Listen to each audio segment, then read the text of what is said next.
भाइयों और बहनों, आज हम बात करेंगे उस प्रश्न की जो हर मनुष्य के मन में कभी न कभी उठता है, जीवन में दुख क्यों आते हैं।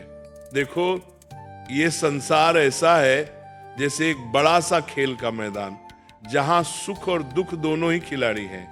एक आता है तो दूसरा पीछे पीछे दौड़ता चला आता है। जैसे रात के बाद दिन और दिन के बाद रात आती है, वैसे ही सुख के बाद दुख और दुख के बाद सुख। ये प्रकृति का नियम है, भगवान की लीला है। अब सोचो, अगर जीवन में सिर्फ सुख ही सुख होता तो क्या हम उसकी कीमत समझ पाते? नहीं ना। दुख आता है ताकि हम सुख की मिठास को महसूस कर सकें। लेकिन मुख्य कारण क्या है दुखों का? सुनो ध्यान से।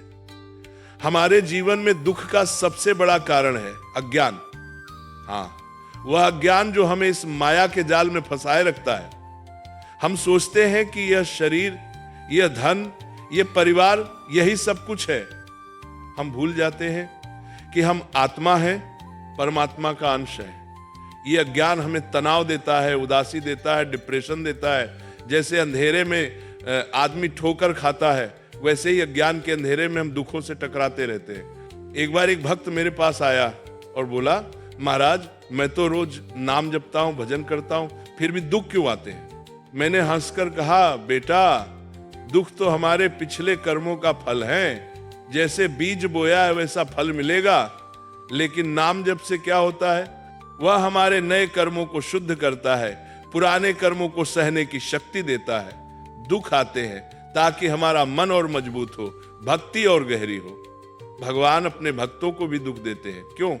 क्योंकि वह हमें शुद्ध करना चाहते हैं। जैसे सोने को आग में तपाकर शुद्ध किया जाता है, दुख वह आग है जो हमें परमात्मा की ओर निकट ले जाती है।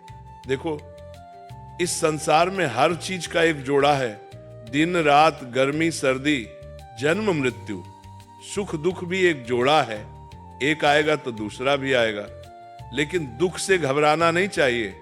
दुख आए तो समझो कि सुख की बारी आने वाली है। और दुख से मुक्ति का रास्ता क्या है? वह है भगवान का नाम।